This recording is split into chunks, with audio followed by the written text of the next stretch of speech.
Já, góðan daginn og velkomin á þennan súpufund. Verður góður. Hann Hilmar Rafn mættur og ætlar að ræða verkefni sem hann búinn að vinna í háskólanum. Hann fekk styrk á KSÍ til að fara erlendis og gera rannsóknir þar líka. Þannig í staðinn fyrir ég sé að standa þetta og segja fullt hvað hann var að gera, svo skulum við leyfa honum að gera það sjálf. Takk.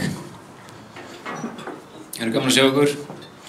Ég sem sagt var að klára meistaranám úr háskólanum í íþrótta- og heilsufræðum og verkefni mitt var samanburðarrannsókn á uppbyggingu knattspyrnuþjálfunar 12 ára og yngri hjá félagsliðum á Íslandi, Noregi og Svíþjóð. Og ég setti þennan svolítið metnaðarfullan titil á þetta verkefni, hvernig næst árangur í knattspyrnu? Spurning hvort að við fáum svar við því. En ég setti fram hérna nokkrar rannsóknarspurningar. Spurning 1. Hvenær byrja börn á Íslandi, Noregi og Svíþjóð að æfa markviss knattspyrnu og hversu oft æfa þau í viku? Spurning 2. Hvenær hefst getuskipting hjá félögum í þessum löndum? Spurning 3. Hvernig menntun þjálfara sem koma að þjálfun barna á Íslandi, Noregi og Svíþjóð og þessi þjálfarar að fá greitt fyrir sína vinnu? Spurning 4. Við hvaða aðstæður æfa börn knattspyrnu á Íslandi, Noregi og Svíþjóð? Hvernig stuðningur sveitafélagana og knattspyrnusambanda í þessum löndum? Og svo að lokum, hvaða næstu skref við sjáum í knattspyrnuþjálfun á þessum aldri á næstu árum? Eru val og viðfangsefni. Ég sem sagt byrjaði held ég að þjálfa, þegar maður ekki verið svona 12 ára sem aðstoðarþjálfari. Farið að þjálfa flokk 16 ára og búinn að vera eitthvað viðlóðum við það síðan. Þetta sennilega mynd ofan að Skaga. Guðjón, ert þetta þú þarna með mér eða? Eða Þórhallur? Þannig að þetta búið að vera áhugamál og lífsstíll lengi og það var alveg kjörið að taka þetta verkefni fyrir. Síðan gerist þetta í svona fyrra að það verið allt vitlaust á Íslandi, að við náðum þvílíkum árangri og með landsliðunum bæði kvenna og kalla og þá fara að streyma blaðamenn og áhugamenn og knattspyrnuþjálfarar frá öðrum löndum og velta fyrir sér hvað erum við að gera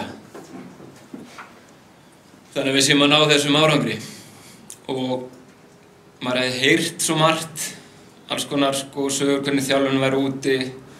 Þannig að mér langar bara að sjá það fyrir víst, fá þetta staðfest, einhver munur á þessum hlutum. Þegar ég var að byrja þetta verkefni þá birtist þessi myndasaga í Fréttablaðinu sem kannski svolítið lýsandi eins og einhverja sýn sem við höfum að norskri knattspyrnu, barnaknattspyrnu. Þið lesið þetta.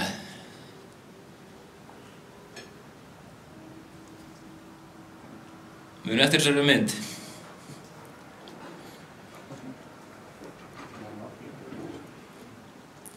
Þetta birtist í Fréttablaðinu fyrir svona ári og þetta er kannski svona sýn sem maður hafði af norskri þjálfun og aðferðum. Fræðilegur bakgrunnur í verkefninu. Fyrst voru skiptar skoðanir varðandi getuskiptingu. Það er að segja hvort á að getuskipta og hvenær á að getuskipta. Einn fræðimaður heldur í fram að eru barnaíþróttir það alvarlegur hlutur að við eigum að vera getuskipta yfir höfuð. Síðan eru hérna bæði núverandi og haft eftir núverandi og fyrrverandi fræðslustjóri á KSÍ.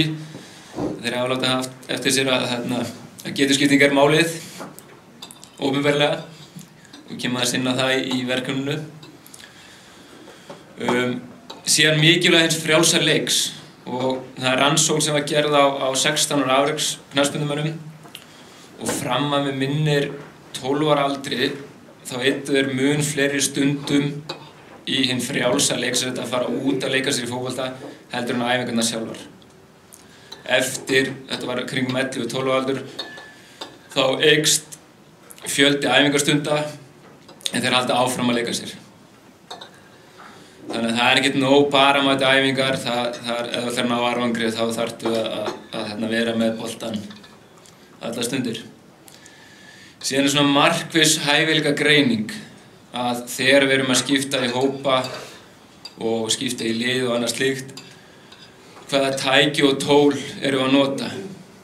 Og fræðin sem að ég svona skoðaði, þá var verið að mæla með því að þetta yrði markvissara hjá okkur, við værum með mælingar og annað slíkt og það var gaman þegar maður skoða síðan niðurstöðunar og þennan kafla munin að þetta er svona blaði á mörgum stöðum en kannski ekki í framkvæmd.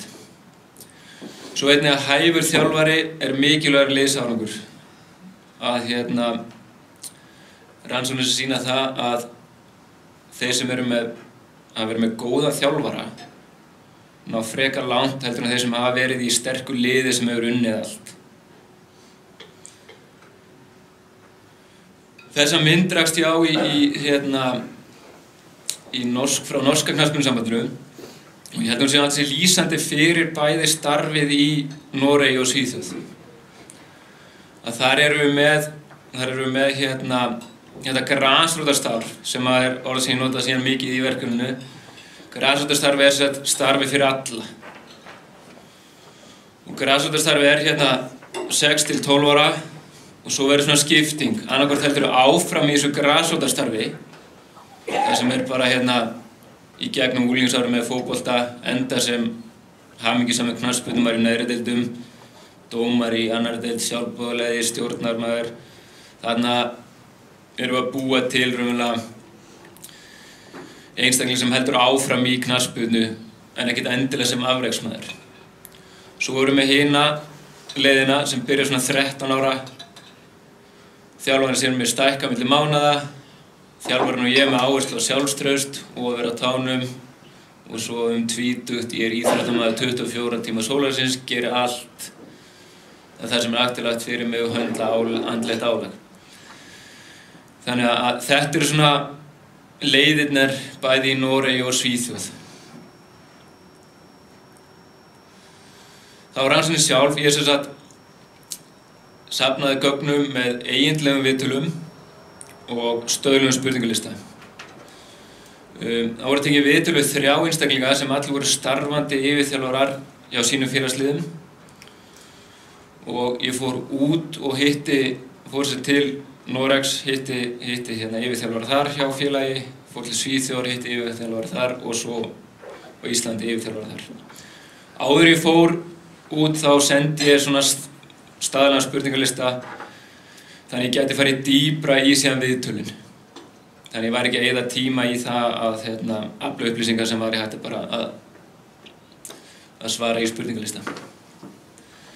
Félagin sem ég skoðaði er félag á Íslandi, 900 iðkendur, 12 ára yngri. Það voru kannski búin að útiloka þessi mörg félag.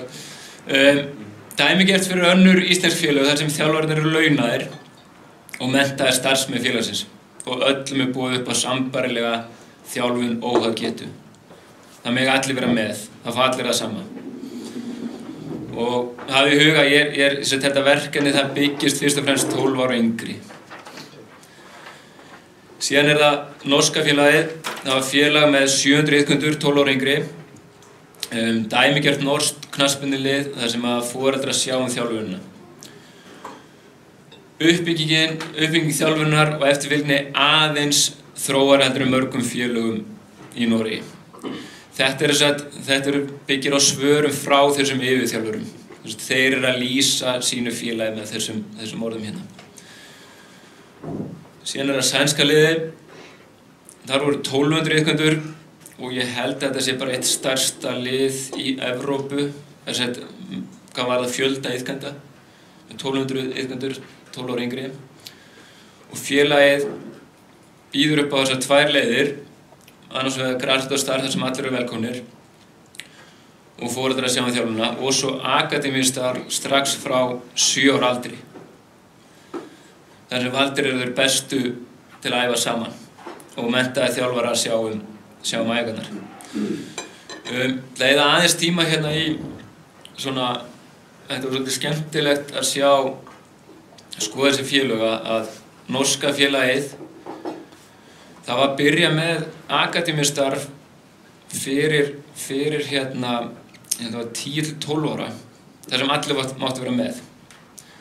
Það var svona strax eftir skóla en þú borgar aukalega fyrir það.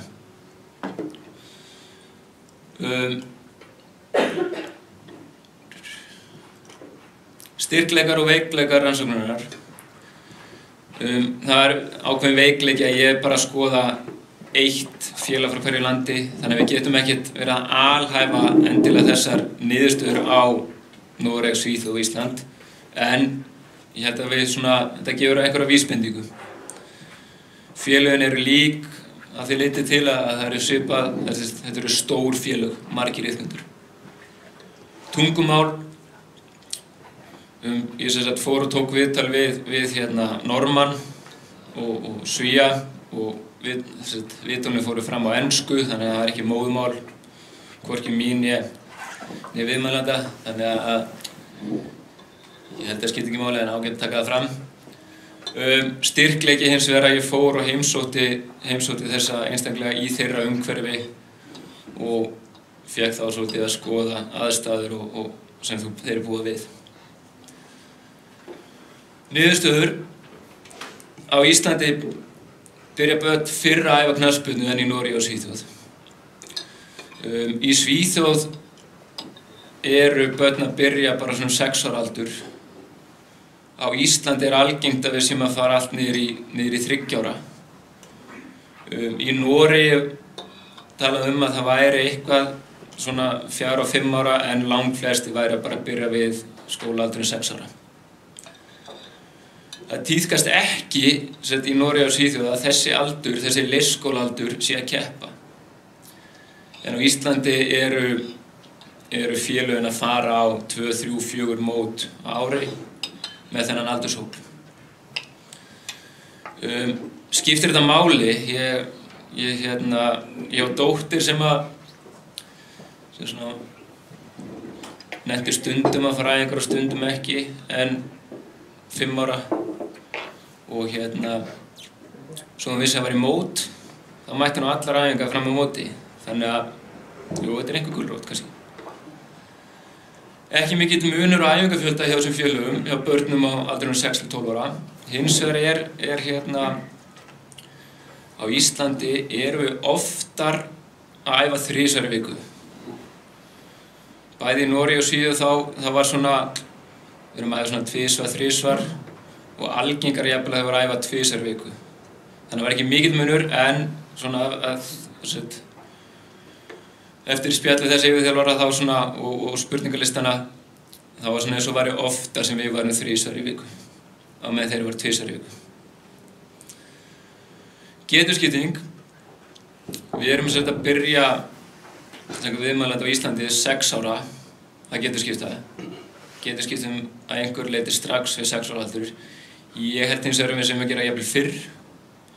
Við erum að þegar þessi leikskólilið fara á mót, þá er ætlað sem þú raðir í ákveðin styrkleika, þannig að þá ertu farin að getuskipta strax, hugsanlega 3 ára.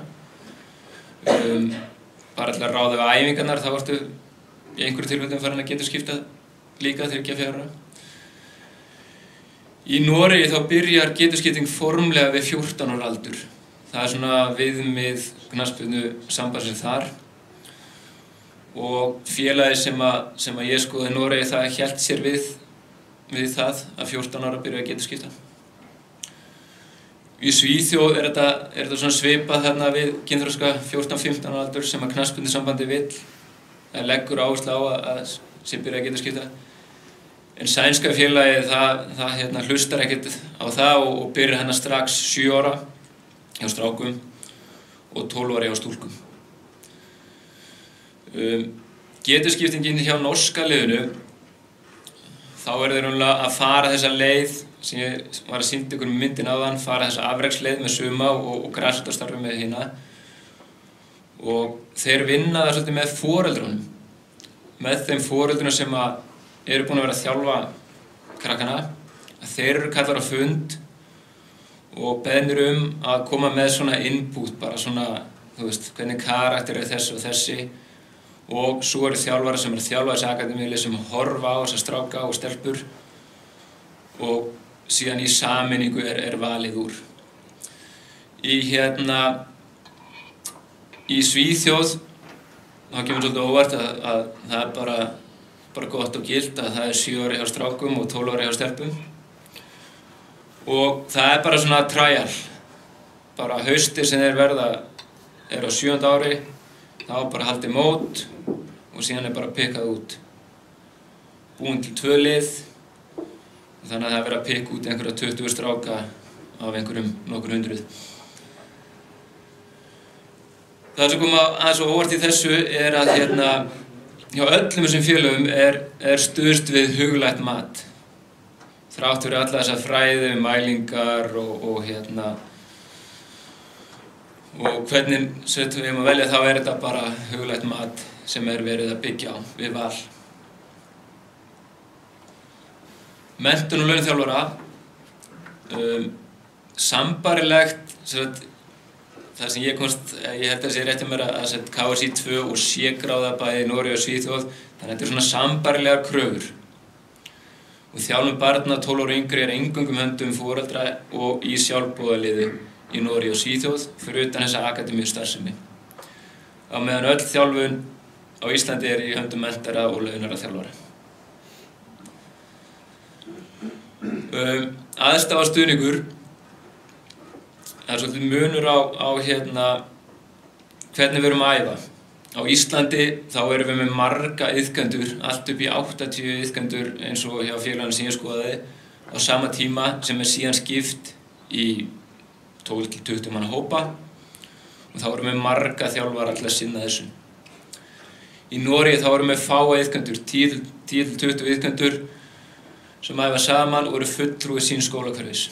Og liðið sem ég skoðaði, það var með 4 skólahverfi og það myndaði bara þá 4 lið.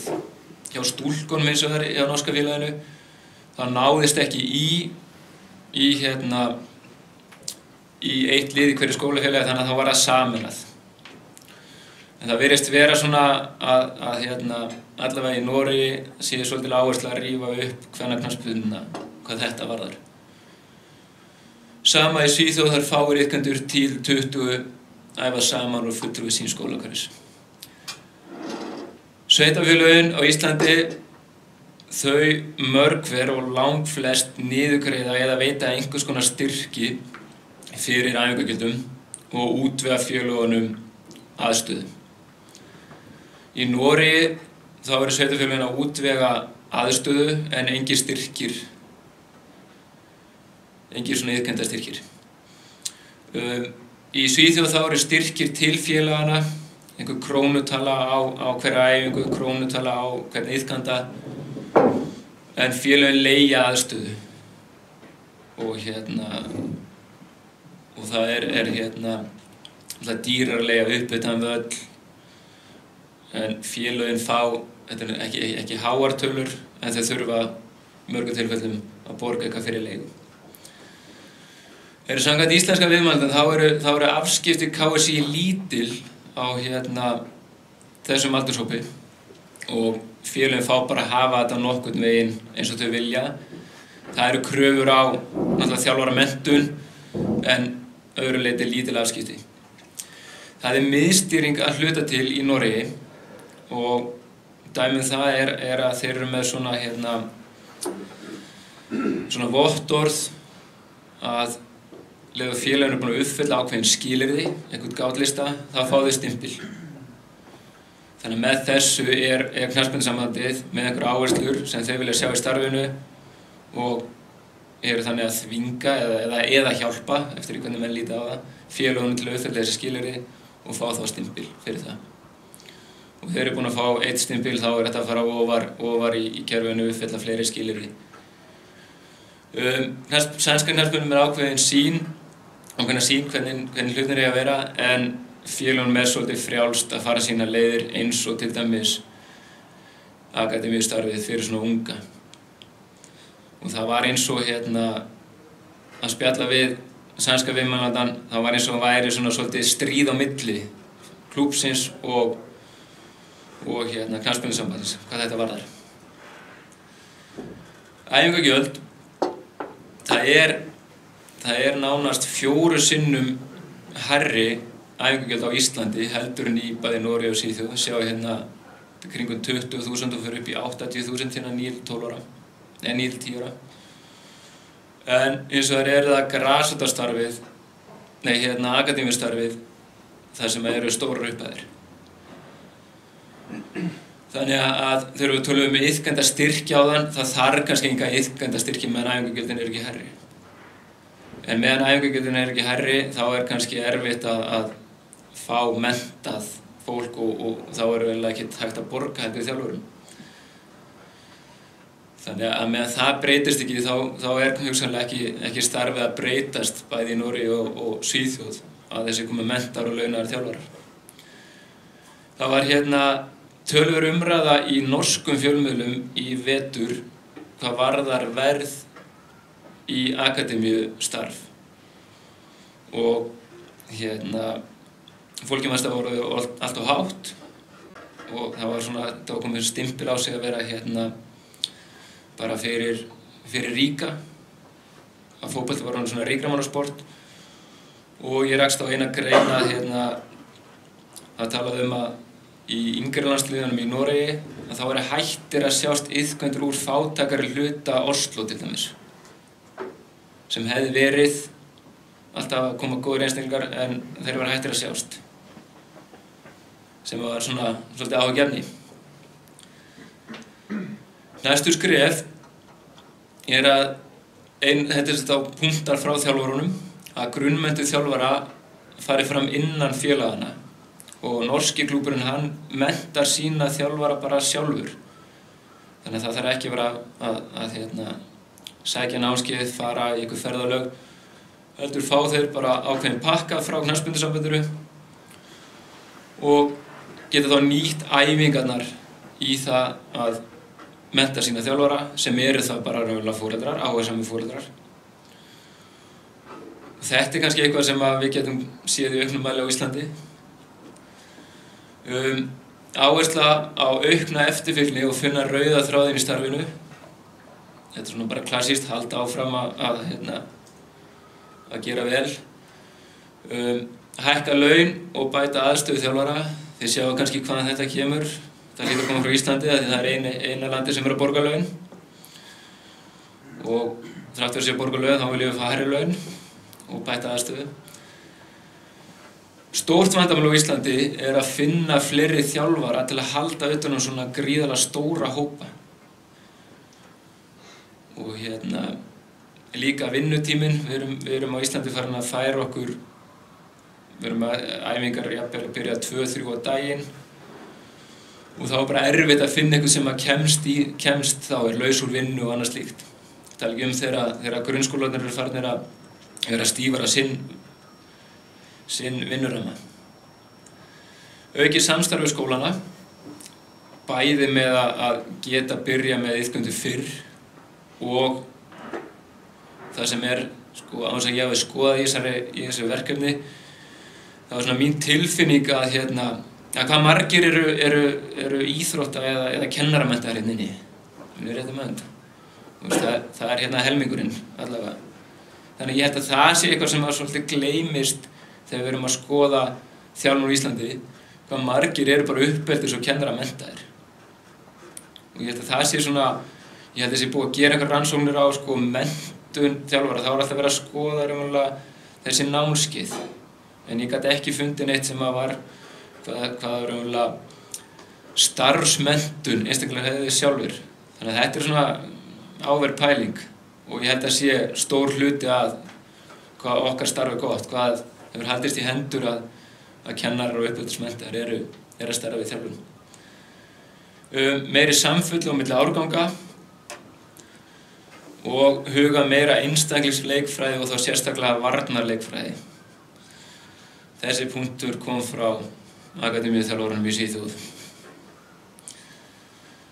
Ályktun: starfsemin mótast af umhverfinu.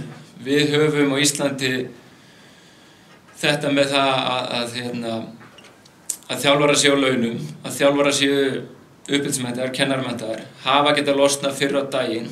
Það er bara orðið svona hefð fyrir því að við séum með faglært, menntað og launað fólk.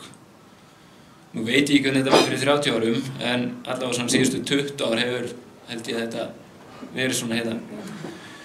Og frekari framþróun krefst samvinnu iðkenda, foreldra, skóla, íþróttafélagana og sveitarfélagana. Og kannski fyrst og fremst þetta með skólana, að það sé góð samvinna þar, geta nýtt daginn, geta byrjað fyrr á daginn og samnýtt starfsfólk. Svo er það spurningin, er líklegra að félög skili afreksmönnum með akademíustarfi eða með allir fái tækifæri eins og raunar á Íslandi? Og þá erum við byrjuð með eitthvað afreksstarf strax 6 ára með því að vera búin að getuskipta og vinna það þannig. Hörðu, meira ekki frá mér en hérna endilega komið með spurningar eða vangaveltur. Hilmar, eitt punktur. Já. Það skiptir okkur miklu máli hvar félagið er staðsett. Við tökum til dæmis ef þetta væri klúbbur í Oslo og síðan í Stokkhólmi. Já. Það sem eru fleiri klúbbar.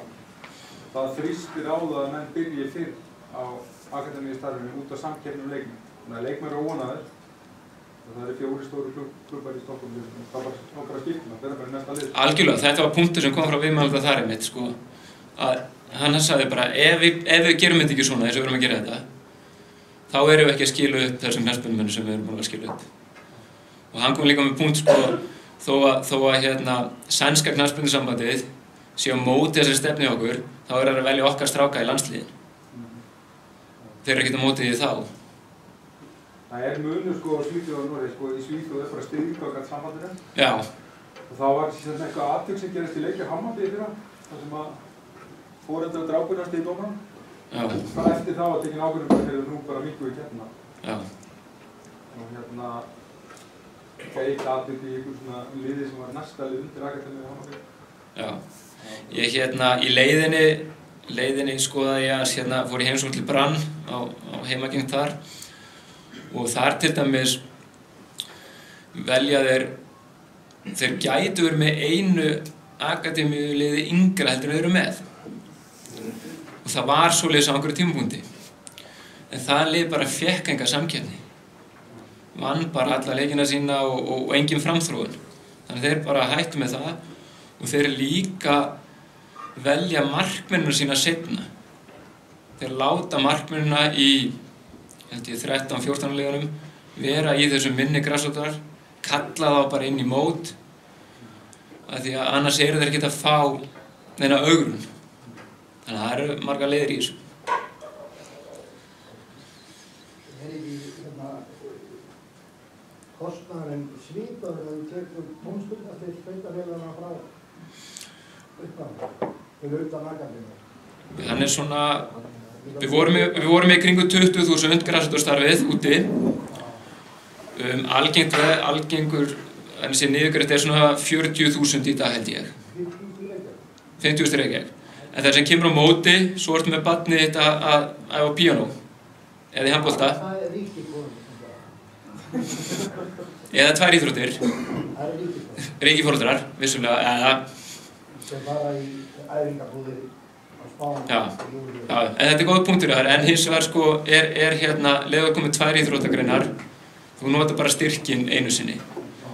En auðvitað hjálpar þetta til og gríðarlega mikilvægt og gott og það er ekki fyrir foreldra sem hafa hugsanlega bara og hafa valla efna á því að senda barnið í eina íþrótt, en þá æfingagildið niðurgreidd helming, ekki spurning.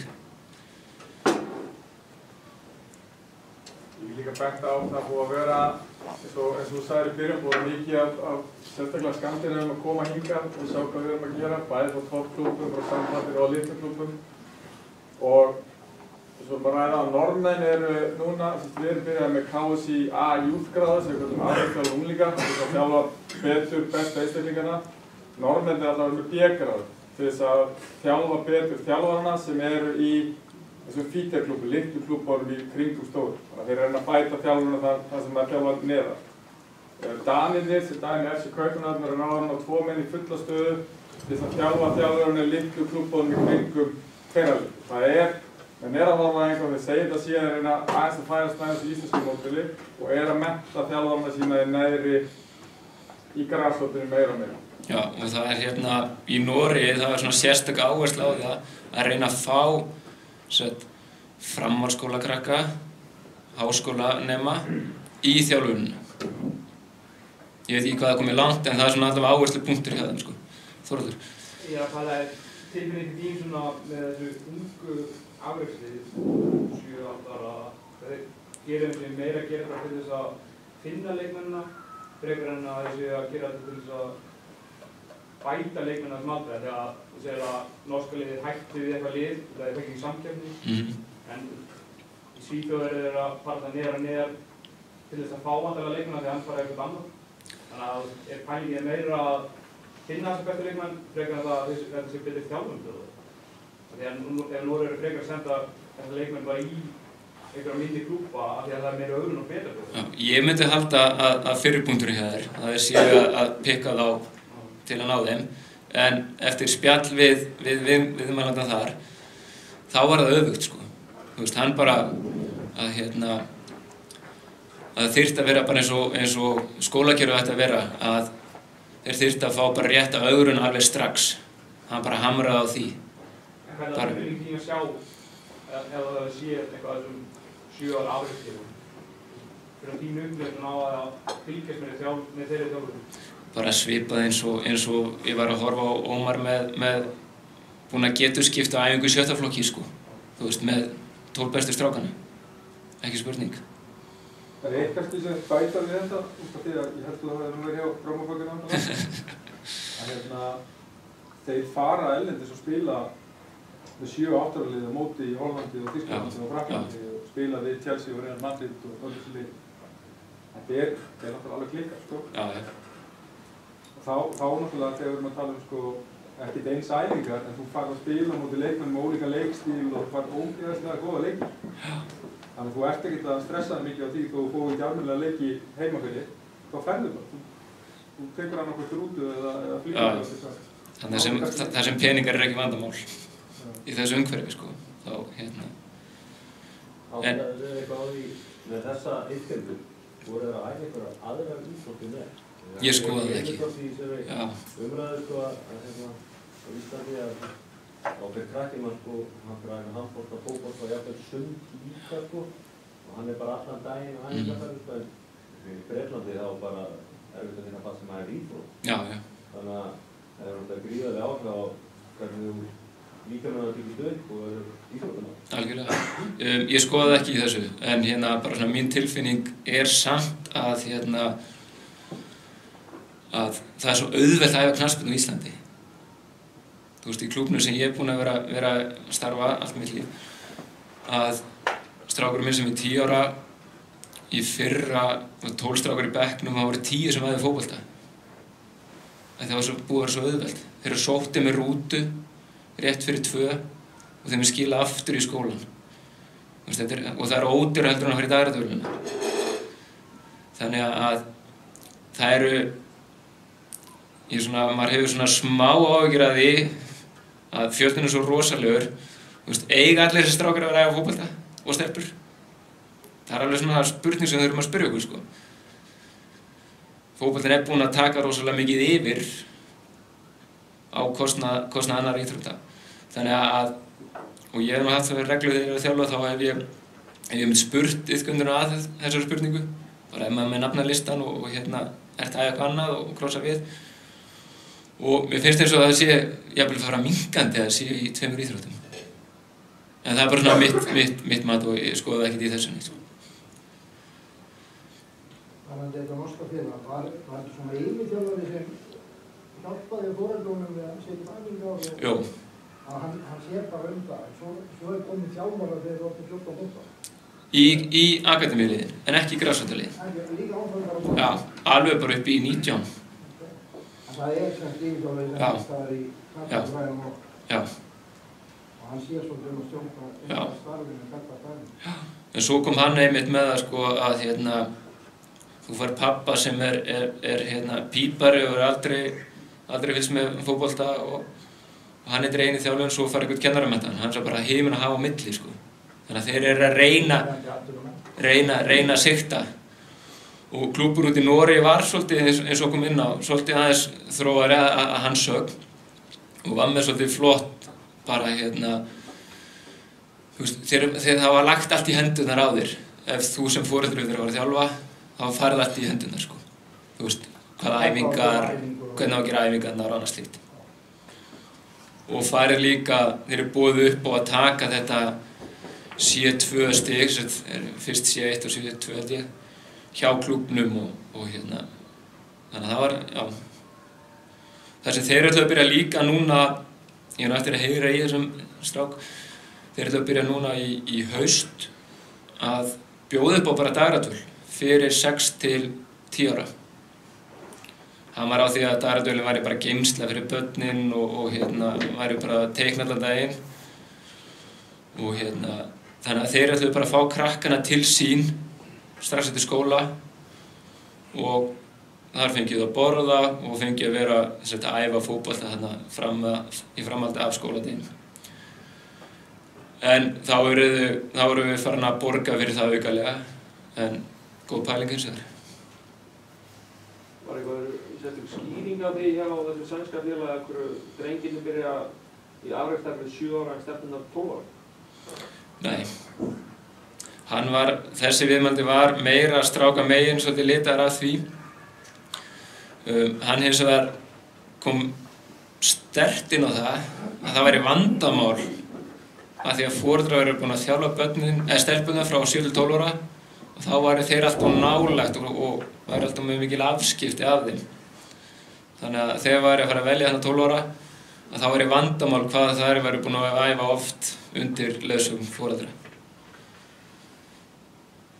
Ég bara spurt lága. Stemmir þetta ekki? Það var engin akademía fyrir stelpur þegar ég kom. Við settum það á sko. Þannig að það var byrjað á þessu 12 ára og síðan átti að lækka bara á ákveð ári.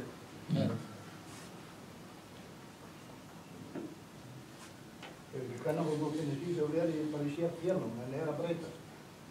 Kvennafótboltinn í Svíþjóð langt eftir kvennafótbolt í Íslandi. Það var fyrir sjokki. Ég held þetta út af, þú veist maður með þessu í Danmark svenskan, heldur allt sér frá. Það var langt, það er ekki stress á þessu. Fleiri pælingar?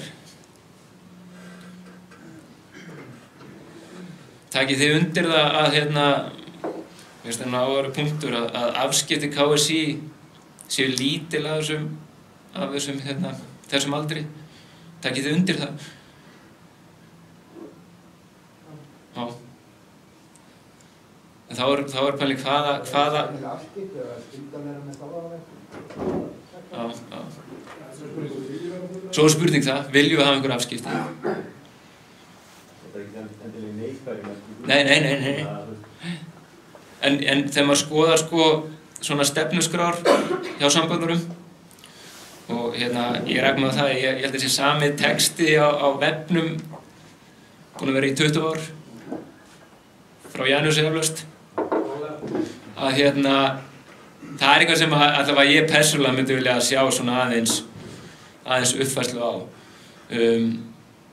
Líka getur KSÍ nú stefna hjá flestum félögum að spila þennan 5-manna bolta. Við erum samt að senda á mót, breytist vonandi í sumar, sem ennþá 7-manna. Á KSÍ að grípa þarna inn í. Við ætlum að vinna hlutina svona.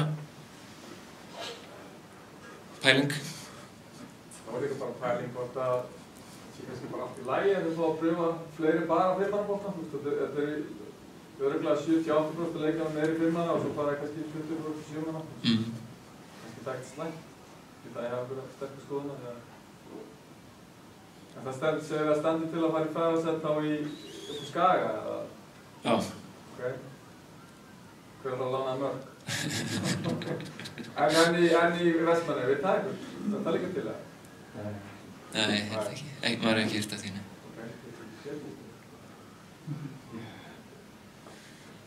Ég held að kannski hefur þetta áhrif hvort það sé 5-manna eða 7-manna en þetta er náttúrulega, ég vil snýst stærðin á vellónum sko. Þegar þessi 7-manna mótið það hafi verið að þjappa þessu saman eftir og orðið svo lítið reglur. En svona til að draga þetta saman þá veit ég til þess að það er gríðarlegur áhugi í Noregi á Íslandi og sérstaklega þessum aldri. Og að fara okkar leið eins og þú komið inn á. En síðan er náttúrulega spurning, eins og ég set hérna fram í lokin, að hvenær hefur rætt síðustu misseri bara mikið þetta afreks, þetta akademíustarf. Hvenær hefur að byrja á því og ég held við þurfum að vanda okkur svolítið í því að gleyma ekki þá fjöldanum. Því hann er líka að skila okkur upp, topp einstaklingum. Tjekka hvenær er byrjað að keppa sigur í mótum? Já, það er bara frá knattspyrnusambandunum. Mér minnir að sé ekki jafnvel fyrir bara 12 ára sem að vera keppt upp úrslit. Það er seinna í Svíþjóð sko. Það er bara 15. Já. Það getur verið Svíþjóð mestari. Já. Erum við ekki pínlítið búin að færa okkur í áttina af kannski fyrra mótum í því að það var miklu fleiri mót núna sem farið inn að spila bara í 2 klukkutíma, það er ekki talið og allir kom medalíu. Það voru fleiri mót þar sem fyrst medalíu verið að vinna í gamla daga heldur en áður. Jú, alveg. Pínlítið farin að færa Á hverju erum við alltaf það mótum? Ég veit ekki sko, það er eins og kom fram að áður þá er með knattspyrnusambandið sér til þess ekki að skipta þess að þetta er náttúrulega allt mót sem að félögin halda sjálf. Það er bara skemmtileg umræða líka, erum við hræddum að missa þetta að fá að keppa það sem vinnur fá meira en hinni sko. Já, hvort allir fá andrefsplay og medalíu, hvort það skiptir meira máli. Það var blanda einhverju báður hendur. Já. En var ekki ISI búinn að vera svolítið að reyna að stýra þessu og leggja einhverja línu? Hvernig verið? Svo held ég líka bara að sé þessi fjöldi, fótboltamót á Íslandi er náttúrulega bara hvert einasta mót er eins og bara heimsmeistaramót eða Evrópumót. Á meðan það er svona sem maður heyrt, maður heyrir svolítið núna hjá foreldrum að það er ekki verið að keppa nóg. Með 7, 8, 9, 10 ára gamalt barn, það er ekki verið að keppa nóg. Það eru 2 mánuðir síðan keppt síðast og það er kvartað. Og þú ert að þjálfa kannski jafnvel 1 eða 2 flokka og ert kannski með 300 iðkendur í þessum 2 flokkum. Og það er erfitt að koma þessu fyrir bara. Á meðan í bæði Noregi og Svíþjóð þá er oft mótil að æfa 2 í viku og svo keppt á laugardögum. Og þá er bara 1 leikur. Þannig að þarna er líka svolítið munur á. Gætu við stilt upp einu laugardagsmóti og keppt til úrslita með 600 iðkendur. Það er galið. Þannig að þetta er svona eitthvað umhverfi sem við erum búin að búa okkur til sjálf sko. Þú ert að gera það í 15 flokki í janúar. Er það ekki rétt? Það var 1 svona mót. Já, en það er ekki 1 laugardagur, það er föstudagur, laugardagur, sunnudagur. Það er keppt fyrsta seta. Eitthvað að lokum? Hverju pælingar? Er það sem við getum dreifð frá Noregi og við erum á svona, við erum að gera örugglega margt ótrúlega gott. Mér var skoðið punktur frá Noregi að hleypa félögunum sjálfum til að mennta sína þjálfara og með aðstoð þá KSÍ og eins og íslenski viðmælandi sagði að það er algjör óþarfi að senda alla hugsanlega, það náttúrulega erum við að tala líka mjög marga þjálfara, senda alla á KSÍ námskeið að sé fá einhverja grunnmenntun hjá klúbbnum sjálfur með stuðningi KSÍ og svo þeir sem að sýna þessu áhuga og vilja fara lengra geta þá sótt námskeið KSÍ eða jafnvel bara að félögin sjálf, þessi stærri, séu sjálf með grunnmenntun. Ég er svolítið hræddur þessa akademíustarfsemi svona unga og þannig að getum kannski lært af því að við þurfum að vera svolítið að bremsinu þar eins og gert í Svíþjóð. Mér finnst flott pæling í Noregi að tvinna þetta ennþá meira með skólastarfinu og ég veit til þess að það er bara skólastjórar eru orðnir bara strangar á Íslandi. Þegar ég var að kenna þá gat maður hlaupið út klukkan 1, kannski ekki 1, hálf 2 til að fara að þjálfa klukkan 2 einhverja daga. En það er bara erfiðara í dag. Þannig að ef við getum verið með starf fyrir krakkana, getum þá verið með fleiri fólk bara í fullri vinnu hjá félögum með að byrja fyrr á daginn. Einhverja svoleiðis pælingar. Ef það ekki finna á félögum, það er ekki slíkt í framhaldsskólanum. Það er undir í skólanum á daginn. Ég þekki það ekki, en ekki flestir framhaldsskólakrakkar að æfa eftir 6 á daginn. Aðstoðarþjálfara? Jú, við höfum þurft að færa okkur neðar. Nú eru þau í skólanum til 4 á daginn. Já. Það sem ég er búinn að vera, þar erum við bara að nota grunnskólakrakka frá 2 til 4. En það er gert í samvinnu við skólana með að bjóða í gegnum varfög og annað slíkt. Þannig ég held að það sé svona sóknartækifæri svolítið, aukið samstarf með skólanum. Hvað er svona tilfinning þín á stöðu félagana að breyta sér og annað, af því að erum við ekki bara að mótast á umhverfinu og höfum lítið sem ekkert að segja það hvert við erum að þróast með starfið okkar.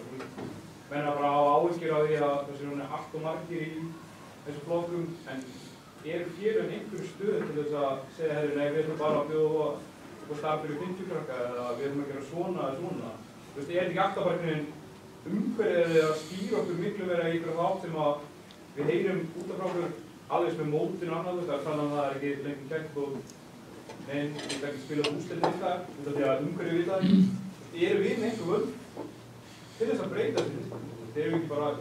Eins og ég kom inn á þetta, við erum að stjórna samsið mikið að þessu umhverfi og hvaða fyrsti punkturinn í þar? Er þetta bara pæli hvernig mikið við stýrum framstofan okkar versus bara það sem að... Já, og þetta er svona góð pæling á fyrsti punkturinn með að takmarka fjölda. Þú veist, bæði kópavogsliðin eru komin bara upp á þolmörkum. En þegar maður nefnir það er að nefnt í umræðinu að takmarka fjölda eins og þriðja félagið í Kópavogi gerir, fimmleikafélagið Gerpla, þá er eins og það sé alveg tabú, það megi ekki. Þannig að það hefur enginn þorað að láta verða að því. Og er það þróun sem við viljum? Hugsanlega, Hákon, heldurðu hver er þín skoðun á því? Það er erfitt. En þeir eru alveg sprungnir með aðstöðu. Með að sveitarfélögin eru að skaffa aðstöðu og eru að bjóða upp á það að geta ekki þá. Þá eru við svolítið skyldu til þess að taka öll. En þá þarf umhverfið að fylgja með. Þá þarf að bara bæta aðstöðuna. Bæta við fleiri velli. Hvað segirðu? Það er ekki bæjarfélag líka aðstöðuna fyrir fjölgaðfélagi? Jó, þeir geta fjölgað vonandi kannski núna í vor með nýju húsi. Það er ræðilegt að hverju geta aðra reglur hestunum umleikar. Já, og... Æfingagjöldin eru 15. Já. Ég hljóta skilið tilbaka það, eins og kannski breiður við áfengjöld, skilið gert þess að bóttum baka það er ábært í pláss. Við höfum reynt að það var gott að fækka einhvern. hætti bara þrísvar í viku og í tvisvar í viku. Þannig að þetta, eins og segið, þessi punktar, samvinna þessa aðila og sveitarfélagana líka, það er lykillinn að þetta þróist eitthvað áfram hjá okkur. Við mótist á umhverfinu, ég held að það segir sér bara sjálfs að það er ekki staðar á blaði neins staðar akkurat þessum hjálp. Það stendur hvergi að við ætlum að getuskipta í yngstu flokkunum. Þetta er bara þróun, þetta er bara kúltúrinn. Það er ekki eins og margir halda að við höfum sest niður þetta árið 2000 og skrifa niður og það sé alltaf að við höfum bara háðum með eitthvað fúlið. Þetta er bara okkar umhverfið svona, það er ekki til þetta blaði. Svona erum við bara verið og svona erum við að þróast.